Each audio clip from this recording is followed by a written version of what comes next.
mtakatifu,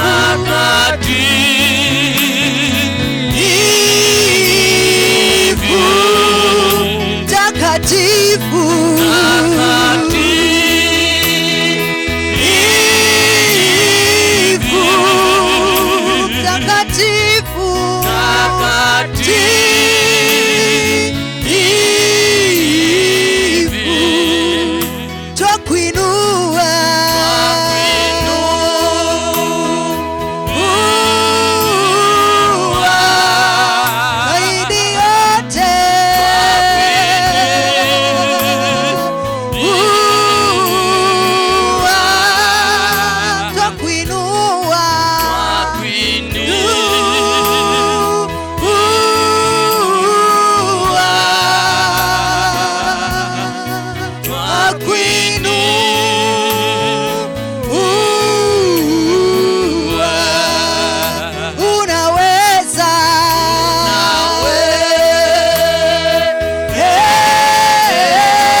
heshima zote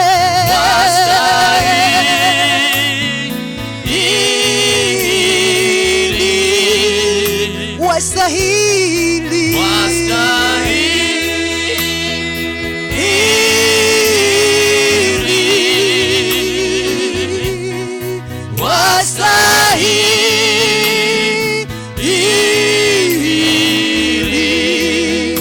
watawala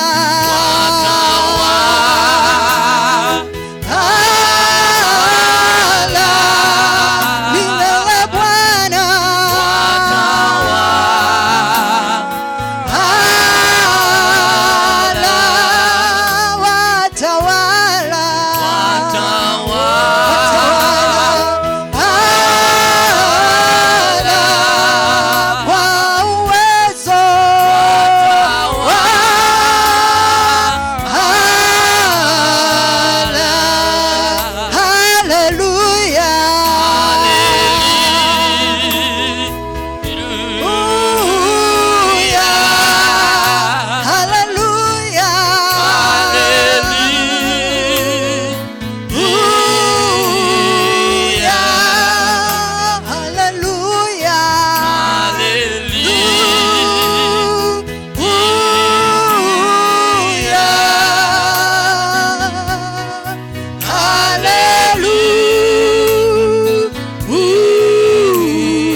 Haleluya.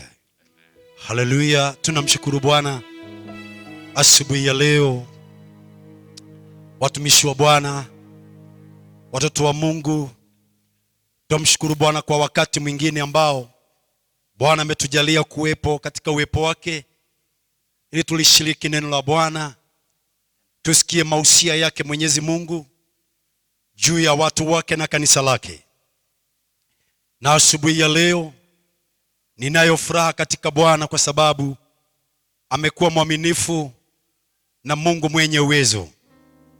Ninataka Bwana aendelee kutunenea wakati huu, kwa sababu ni wakati ambapo watu hawajaelewa kabisa mwelekeo ulioko.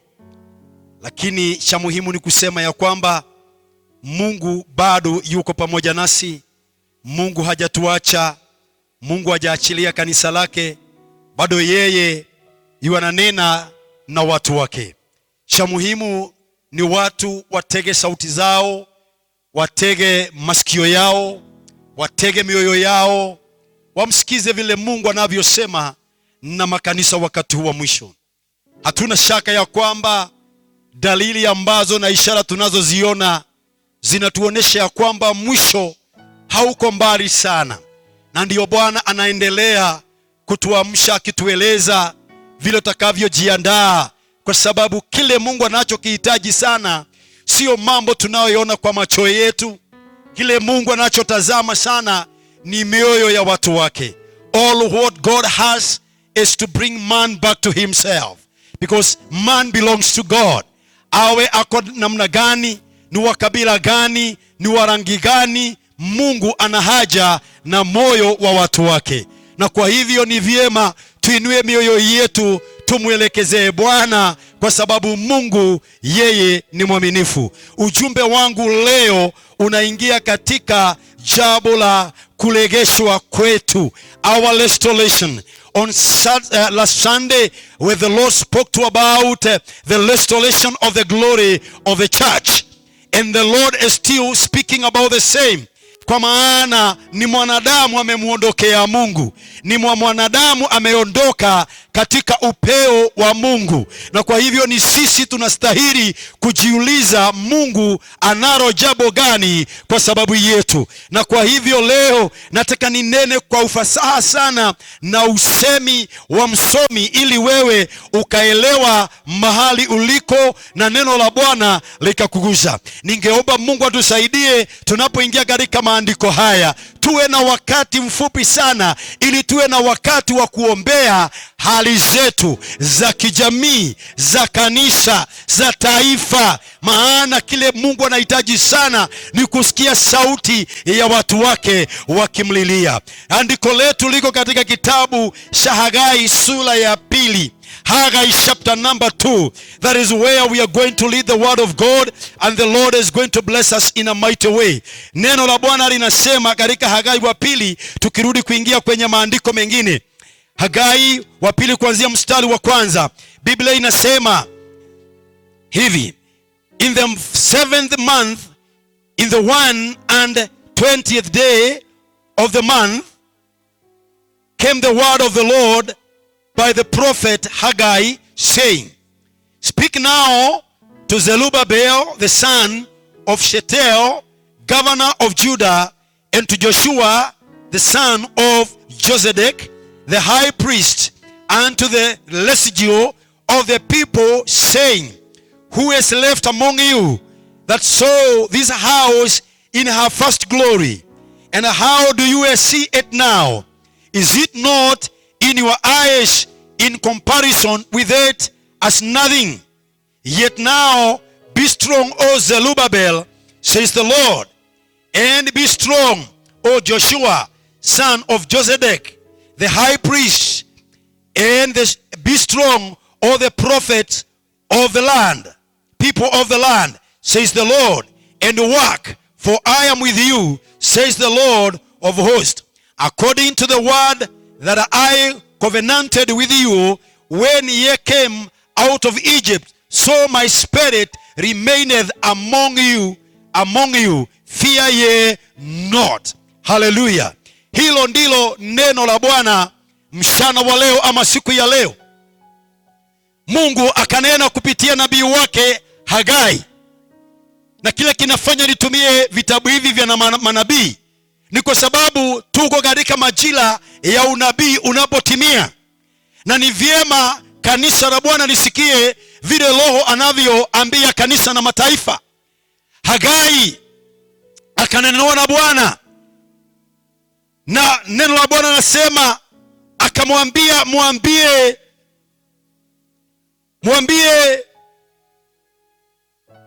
Zerubabeli ambaye ni gavana wa Juda, na umwambie Joshua ambaye ni kuhani, mwambie maneno haya.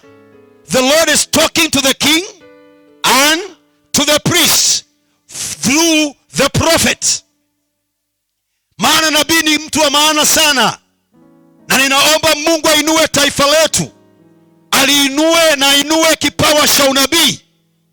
Ofisi ya nabii iinuke, maana kama kuna wakati taifa letu na dunia inahitaji ile sauti ya nabii, ni wakati huu na majira haya.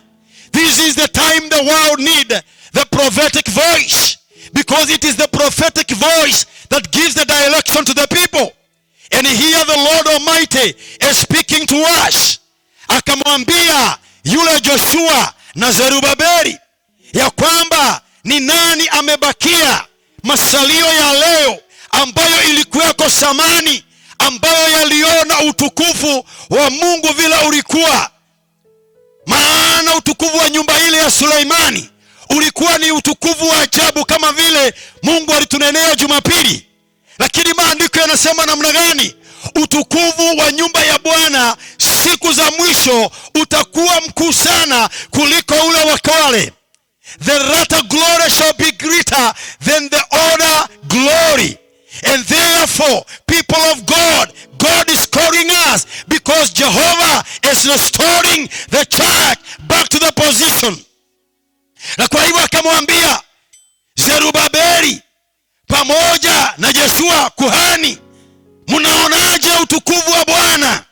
Nyumba ya zamani ya Suleimani na nyumba ya sasa, kuna tofauti mnayoiona, na kwa hivyo mnalinganisha utukufu huo. Na pengine wakajibu, ni kweli, we can see there is a difference of the glory. The house of Solomon was glorious than the house of today. Then why is the glory departed? Why you the remnant of the house of Judah, the house of Israel? Kwa hivyo Bwana akawaambia, sikizeni, hivi ndivyo mtakavyofanya.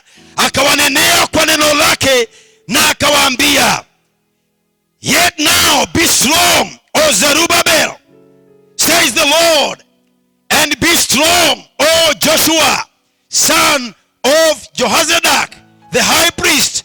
Be strong, all the people of the land. Bwana anasema ya kwamba iweni hodari, ewe kuhani, iwe hodari wewe mfalume, iwe hodari enyi nyinyi watu wa nchi, kwa maana bado Mungu hajamaliza kazi. God is at work, because the Lord's eye is upon the church. Macho ya Bwana imeangalia kanisa, macho ya Bwana inaangalia. Yeye hakunenea wanabiashara, yeye hakunenea wasomi, lakini alinena kwa kuhani na mtawala wa nchi na watu wa nchi. Akawaambia kwamba kuweni hodari, jipeni moyo, kwa maana mutaendelea kufanya kazi. Praise the name of the living God. Kwa hivyo leo Bwana ananena, hatujafika mwisho wapendwa. Licha ya kuwa makanisa yamefungwa, I want to encourage the servants of the Lord. Be strong in the Lord. Rise, because the glory of the church will be greater than there before. The power of God will be rampant in the church more than ever before, because the Lord is restoring the house of Judah. The Lord is restoring his people. The Lord is restoring the church. The Lord is restoring the servants of the Lord. Hallelujah. Kwa hivyo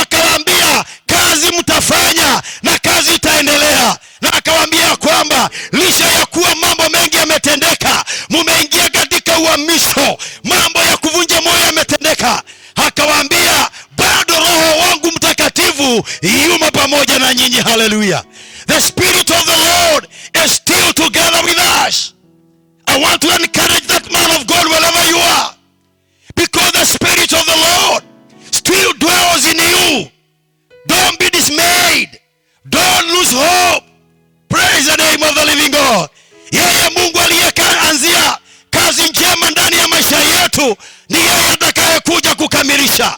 Kazi ya Bwana haitakamilishwa na korona. Kazi ya Bwana haitakamilishwa na vituko vinavyotokea duniani. Haitatimizwa na wanasiasa, haitatimizwa na wanasayansi. Itatimizwa na walio na Roho ya Bwana. Na imeonekana kwamba ni vyema tujazwe na nguvu za Bwana na tukajazwa na Roho Mtakatifu. I want to encourage you, we are in a better position to usher in the end time restoration in the name of Jesus Christ.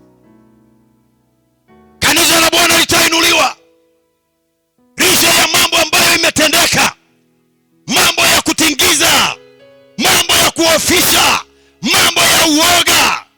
There is something the Lord is saying. Arise and strengthen yourself. Don't be afraid of whatever is happening. You are asking many questions. Where shall be the church after this season? Where will be pastors after this season? My word from the Lord says that be strong. Bwana, kazi ya Bwana itaendelea. Makanisa yatasimama tena. Tena yatakuwa na utukufu kuliko vile alikuwa kabla ya korona kuingia. Wachungaji, nyumba ya Bwana itakuwa na uwepo zaidi kuliko wakati korona haikuwa imeingia. There is the reason of the closure of the churches, so that the Lord may repair every broken thing. Kila jambo ambalo limeharibika, kila mijengo ambayo imebomoka, roho ambazo zilibomoka, ndoa ambazo zilibomoka, injili ambayo imekaa kutingizwa, Jehovah is repairing it. Na ndio sasa namwambia Zerubbabel na Yoshua, be strong now, because the work must continue. Kwa hivyo wapendwa, jitieni moyo. Watumishi wa Bwana, jitieni moyo, maana baada ya hii kazi ya Bwana itaendelea. Kazi ya Bwana itasimama. Kanisa la Bwana litasimama. Watumishi wa Bwana watasimama. Maombi ya taifa yatasimama. Utawala wa kiroho utasimama. Taifa letu la Kenya litasimama. Hallelujah. Hivyo ndivyo Biblia inasema. Na Mungu akaendelea kunena kwa sababu ya kanisa lake. Akaleta hilo neno, akamtuma mtumishi wa Bwana nabii Hosea.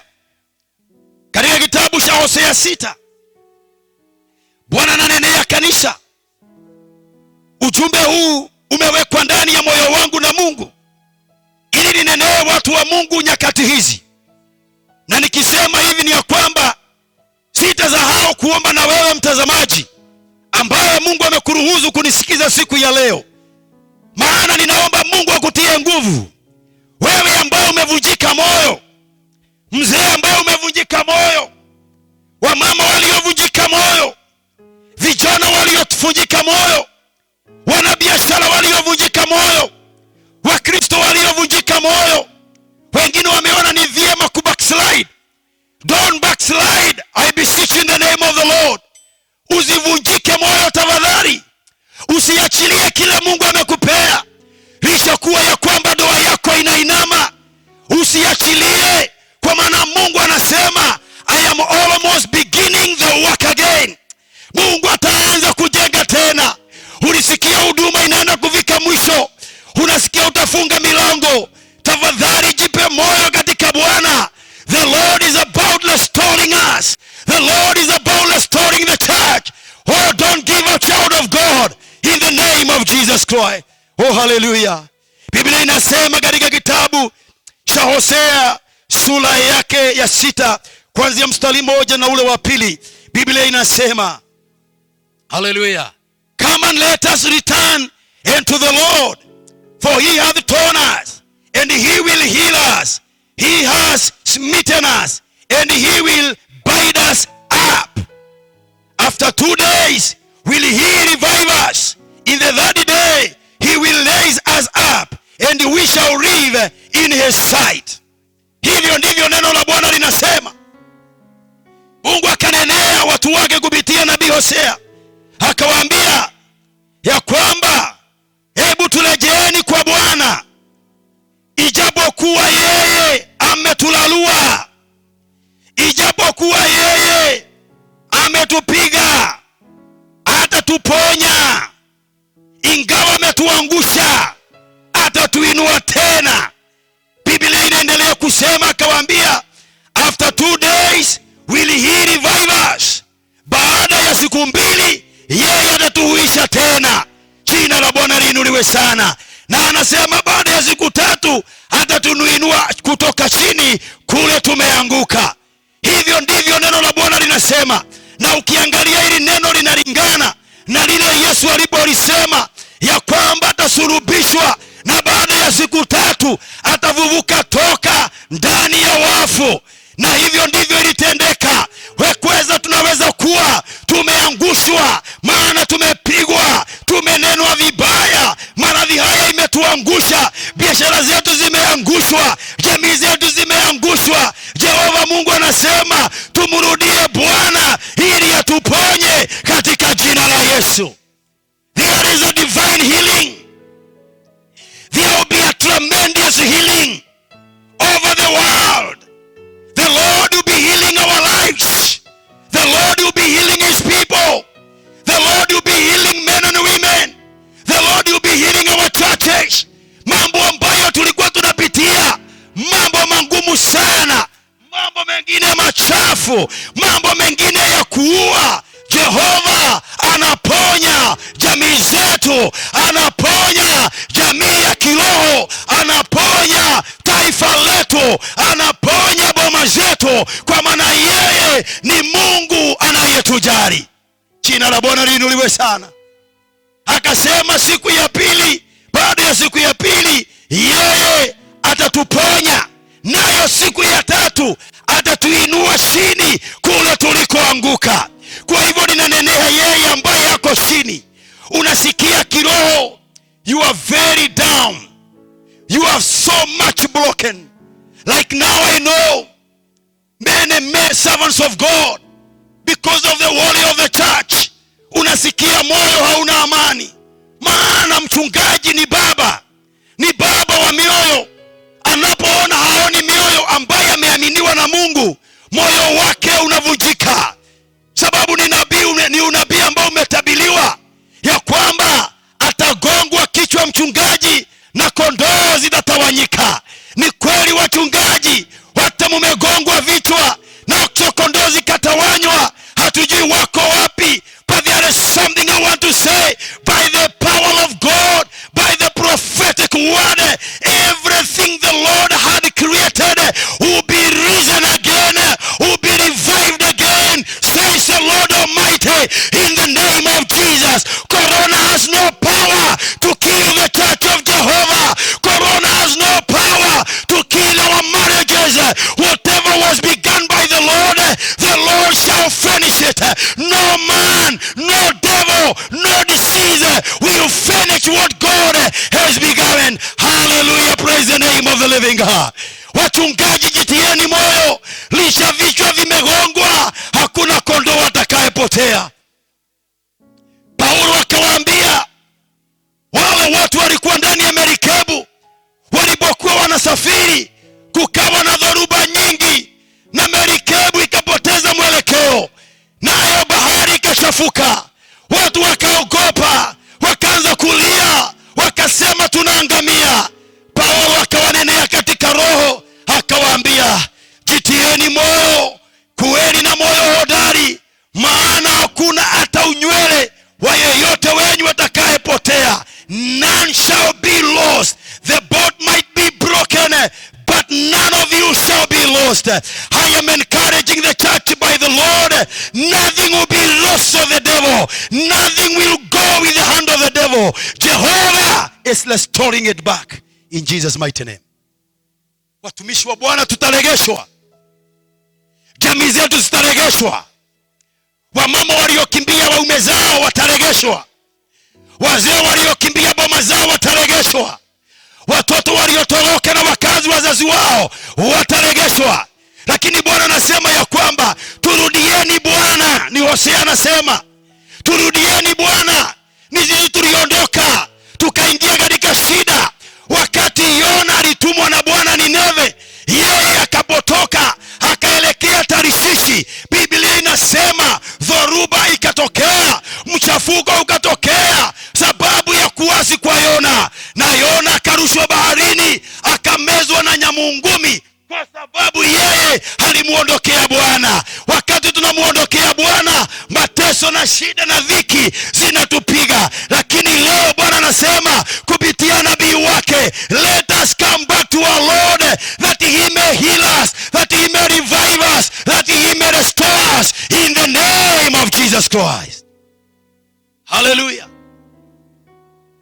Na kwa hivyo tumemezwa na dunia kama vile Mungu alituambia. Nataka uangalie moyo wako. Ulimezwa na nini?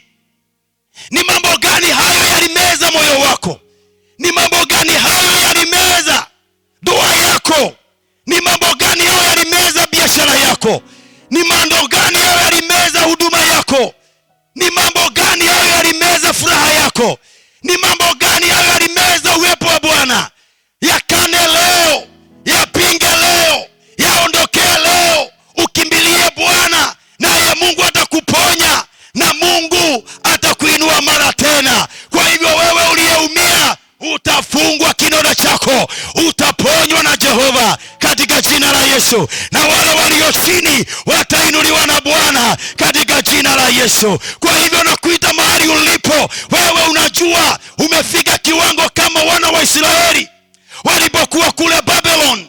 Walisema hatutamwimbia Bwana, hatutaimba wimbo wa Zayoni tukiwa katika mateso haya. Na kwa hivyo wakaweka vinumbi vyao chini, wakaweka vinanda vyao chini, maana ya mateso walioipitia. The Lord is telling me, pick up your tools now, because the work is going to begin again. Ndio Hagai anasema, amuka, amuka, amuka, maana wewe utafanya kazi. Licha ya kuwa ulikuwa umevifia, the work is beginning again. We are in the beginning of a new season. We are in the beginning of a new season. And mighty things are going to happen in the name of Jesus Christ. Hallelujah. Wengi wamevunjika moyo, kama vile nasikia ndani ya moyo wangu. Mambo mengi ya kuvunja moyo yametokea maishani mwako. Hata wakati unaponena, una amani, una furaha. Jamii yako haina furaha. Wengine tumefiwa na watu wetu. Wengine tuna bill kubwa za magonjwa. Wengine biashara zimekwisha. There is something I want to tell you. Mungu tunayemtumikia ni Mungu wa nafasi ya pili. He is a God of a second chance. Na Mungu hatapoteza walio wake. Ninahimizika ndani ya moyo wangu. Lakini kitu kile nitawaambia leo, don't allow the heathens to comfort you. Usikubali kuvarijiwa na mataifa. Usikubali kuvarijiwa na yeyote. Angalia kile chako kimepotea. Angalia kile kimeenda. Kama ni mume ameenda na maraya, angalia hiyo sana. Lilia Bwana kwa sababu ya mume wako. Don't let your husband go with a prostitute. Call upon the name of the Lord. Kama ni huduma imeenda na shida, claim it now in the name of Jesus. Hallelujah. Kama ni amani yako imeenda, claim it again in the name of Jesus. Don't allow people to comfort you in a comfort zone of trouble and problems. Sigojee watu wakuhurumie. Muangalie Bwana aliye na uwezo. Maandiko inasema ndani ya kitabu cha Yeremia sura ya 31, Jeremiah chapter number 31. Let's go there quickly in the name of Jesus. Jeremiah chapter number 31. Praise the name of the living God. Jeremiah chapter number 31. We want to hear about a woman who cried to God for her restoration. It is time to cry to God to restore our lives in the name of Jesus Christ. Oh, hallelujah. Chapter number 31 of Jeremiah. The Bible says from verse number 14. The Bible says, and I will satiate the soul of the priest with fatness, and the people shall be satisfied with my goodness, says the Lord. Oh, hallelujah. This is a good promise of the Lord. And I will satiate the soul of the priest with fatness, and my people shall be satisfied with my goodness, says the Lord. Hapo ni Mungu anasema, nitalisha watumishi wangu makuhani na unono. Hallelujah. I thank you, Lord, for this promise. Ndio ninanenea watumishi wa Bwana mahali ulipo. It doesn't matter what you are going through. The Lord is speaking by a prophetic voice. The Lord is going to satiate your souls with fatness. Mungu ataregesha kila kitu, atatufunika na utukufu wake tena. Risha ya kuwa vile dunia inasema, my friend, my friend, my friends, my God is going to satiate you with strength and with fat. Tutapewa utukufu, tutapewa afya, tutapewa furaha na Bwana katika jina la Yesu. Na hayo maandiko inaenda kusema ya kwamba, and for my people shall be satisfied with the goodness, says the Lord. Nao watu wangu wale wanaitanishwa na Bwana nitawafurahisha na mambo mazuri. The Lord is not speaking about destruction. The Lord is not speaking about death. The Lord is speaking about restoration. The broken servant will be restored. The broken nation shall be restored. The broken people shall be provided with the goodness of the kingdom. Mungu anaashiria mema kwa makanisa yetu. Mungu anaashiria mema kwa watumishi wa Bwana. Afya zao zitaregea, furaha itaregea katika jina la Yesu Kristo wa Nazareti. Biblia inaenda kusema verse 15, that says the Lord, a voice was heard in Lama, lamentation and bitter weeping, Rachel weeping for her children, refused to be comforted for her children because they were not. Biblia inasema, na sauti ikasikika katika Rama, kilio cha duru. Na waliposikia ile kelele inapigwa Rama, wakataka wajue ni nani. Biblia inasema ni mama moja aitwaye Rachel. Rachel was crying and weeping because of her lost sons. Watu wakajaribu kumwambia Rachel, usilie tena mama, usilie tena. Lakini maandiko inasema, Rachel akasema, I don't want to be comforted. Oh, hallelujah. Sitaki nihurumiwe. Sitaki nihurumiwe. Wacheni nilie mpaka nione watoto wangu wameregeshwa. I want to see my sons are restored. I am appealing to the church of Jesus. Don't keep quiet wherever you are. Men of God, don't keep quiet till our churches are restored, till our people are restored, till our families are restored, till our children are restored in the name of Jesus Christ. Hallelujah. Watu wanakuja wakuambia mchungaji pole sana. Mwingine alikuja akaniambia mchungaji pole kwa sababu makanisa imefungwa. Nikamwambia usinipe pole, maana Yesu hajafungwa, mimi mwenyewe sijafungwa, Roho wa Bwana hajafungwa. Watakuja na maneno ya comfort, lakini wanataka wakuondoe katika upeo wa kuregeshwa. Don't let them sympathize with you. Lisha ya kuwa katika mambo mangumu, just move on in the name of Jesus. Don't let them console you. The Lord is come to restore you. Na kwa hivyo Rakeli akasema, sitanyamaza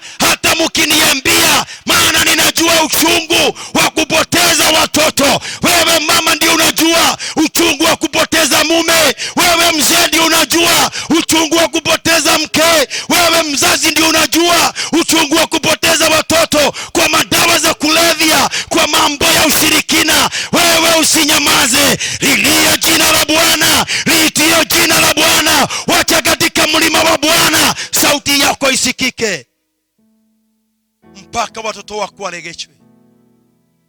What is that has been stolen from you? Maybe they have stolen your health. Cancer have stricken you. Usikubali kutembea nayo. Endelea kulilia Bwana. Afya yako ni baraka kutoka kwa Bwana. Oh, haleluya. Watoto wako uliowapenda wamekatalia kwa shetani. Usinyamaze mpaka waregee. Au kuwazaa wawe kilio kwako. Your children must be your blessing. Claim them now in the name of Jesus. Maana shetani amewaimba.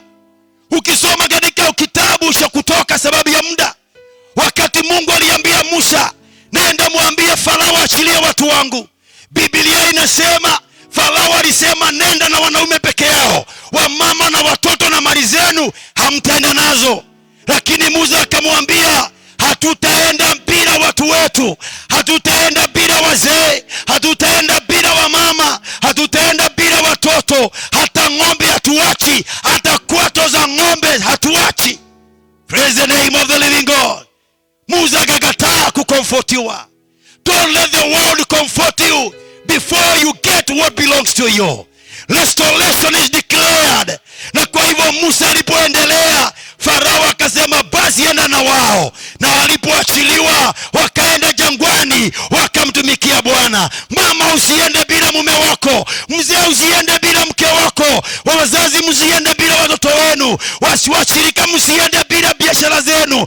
Msiende na muache pesa zenu. Wacha mkombolewe pamoja katika jina la Yesu. Don't be comforted. Hallelujah. Don't be comforted. Don't be comforted. My sister, don't be comforted till you see the child of your labor. Don't be comforted till you see your husband under your roof. Hey. Watumishi wa Bwana, don't be comforted mpaka tuone makanisa yamefunguliwa.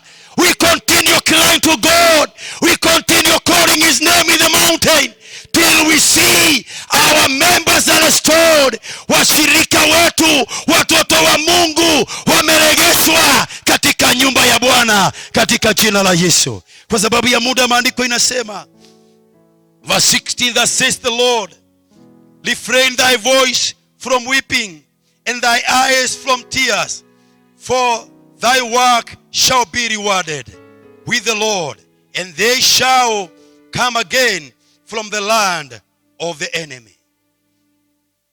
Yeremia anasema usizuie sauti yako kusikika. Usiondokee machozi. Macho yako isikoze kumwaga machozi. Hallelujah. Maana kazi yako italipwa. Maombi ambayo unaomba itajibiwa. Hallelujah. Thank God whatever I'm doing is not in vain. Maandiko inasema msinyamaze kulia, endeleeni kulia. Msifunge vinywa vyenu wahubiri. Tumia namna yoyote ile, piga kelele. Oh, hallelujah. Ni kanisa ilifungwa, mdomo haukufungwa. Piga kelele katika kijiji chako. Piga kelele maeneo ulio ndani yake. Piga kelele maofisini. Waambie watu Bwana anakuja. Jehova anakuja kuregesha. Jesus is coming to restore whatever is destroyed of the enemy. Biblia inasema kila kazi mliofanya italipwa na wana wenyu watatolewa katika nchi ya adui. The Lord is restoring what has been taken away by the enemy. It is coming back. The Lord is commanding the west to bring forth what it has taken. The Lord is commanding the south to bring what it has taken. The Lord is commanding the east to bring what it has taken. The Lord is commanding the north to bring whatever it's taken. Wake up and reclaim what belongs to you. Wake up and call upon restoration. Inuka uitishe ulegesho katika jina la Bwana. Ulegesho wa Bwana urudi katika kanisa lake katika jina la Yesu. Biblia inasema ya kwamba and there is hope in thine end, says the Lord that thy children shall come again to their own border. Hallelujah. Bwana anasema kuna matumaini katika mwisho. There is a hope at the end. Amen. Kuna matumaini wapendwa. Roho wa Bwana leo anatunenea kwa sababu ni baba yetu. Ni Mungu ambaye anatujali. Ni Mungu ambaye anatupenda. Anasema mwisho wetu utakuwa wa matumaini. Chungaji, mwisho wa mambo haya yatakuwa na matumaini. Mwisho wa korona kuna tumaini. Mwisho wa magonjwa kuna tumaini. Mwisho wa makanisa kufungwa kuna tumaini. Mwisho wa Kenya kufungwa kuna matumaini. Mwisho wa biashara kufungwa kuna matumaini. There is an end of hope to every one of us. Praise the name of the living God. Na hiyo ndio nataka kunena siku ya leo. Kuna matumaini mchungaji. Kuna mtumaini mama. Usivunjike moyo. Mwisho haujafika. Don't give up. Because the Bible says, and your children shall come to their border. Watakuja katika mipaka yao. Na kwa hivyo wapendwa, Biblia imesema tuzizuie machozi yetu kumwagika. Tuzizuie midomo yetu kunena mambo. Tuendelee kuproclaim. Tuendelee kudeclare. Tuendelee kupossess. Tuendelee kuitana. Na Bwana ataregesha kile ambacho shetani ametuimbia katika jina la Yesu.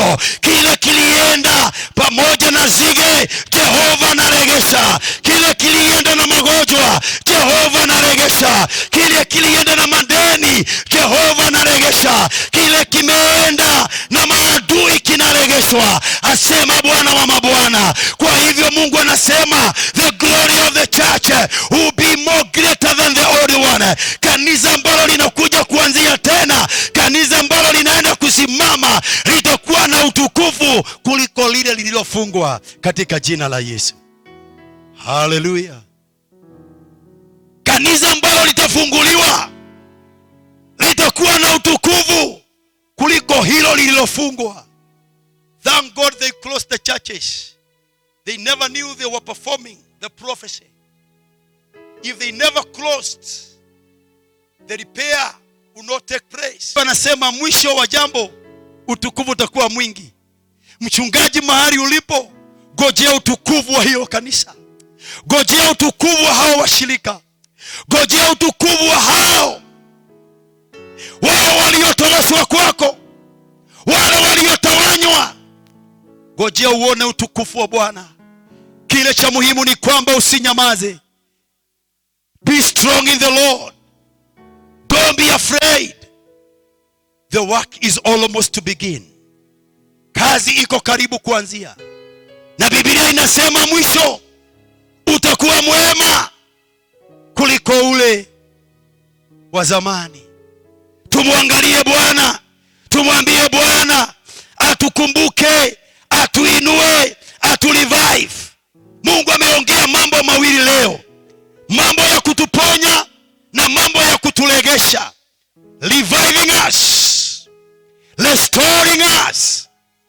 Kwa hivyo the Lord is telling the church, we keep on weeping and crying and mourning with our loudest voices. Wherever you are, in the village, in the market, in the office, in your house, make noise like Leso. Don't be comforted. Praise the name of the living God. Huu sio wakati wa kulala. Huu sio wakati wa kula na kunywa. Huu ni wakati wa kulilia Bwana. Yeremia amesema usizuie macho yako kumwaga machozi. Usizuie mdomo wako kunena. Usikome kulilia Bwana. This is the time to call upon the Lord. This is the time to cry to the Lord, church. Oh, hallelujah. This is the time to call upon the name of God. Jehovah is giving a promising end. Wale waliona kama wamefika mwisho, the Lord is giving a promising end. Ninakunenea wewe ambaye moyo wako umeinama. Ninakunenea wewe ambaye maombi yako yameinama. Ninakunenea wewe ambaye una hofu. Bwana anakuambia inuka, maana mvua unaenda kunyesha. kunyesha mvua wa baraka. The Lord is restoring us again. I bless the Lord. Can we stand, all of us, as we go before the Lord in a worship song, and then pray unto the Lord to touch our life. Muombe Bwana aguze maisha yako. Tunapomalizia muombe Bwana. Bwana aregeshe kile kimepotea. Ninaponena mchana wa leo, ninajua wewe unajua kile Mungu ananenea. Unajua ni nini kimeenda na dunia. Unajua ni nini kimeenda na dunia hiyo. Unajua ni nini kimesababishwa na ugonjwa huu. Tunajua ndani ya taifa letu, our economy have been destroyed by this corona. Our interaction have been destroyed. The Lord is saying, as He is coming to restore it back, let us cry unto the Lord. Tuzizuie machozi, tulie kama Rakeli, tulie kwenye mlima wa Bwana. Yesu akalia mlimani, akasema, my sons, my sons, my sons, come back. Don't give up in prayer. Don't give up in worship. Don't give up in serving the Lord wherever you are, in Jesus' name. This is a prophetic message. Na ukishukua unabii huu, sijui ni nini hicho unahitaji Bwana aregeshe tena. Inua mikono yako tumuombe Bwana. Oh, hallelujah.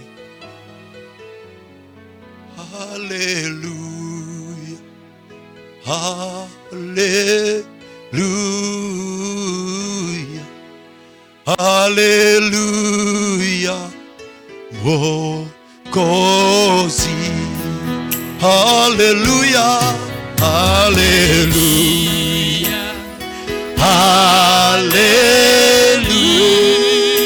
Hallelujah.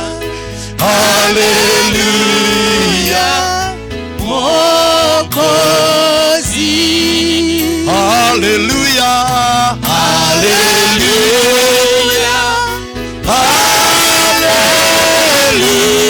Hallelujah. Oh, hallelujah. Mwokozi. Hallelujah. Hallelujah.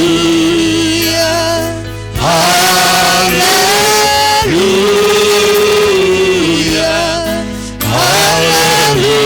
Hallelujah. Mwokozi. Baba, katika jina la Yesu tunakuinua mchana wa leo.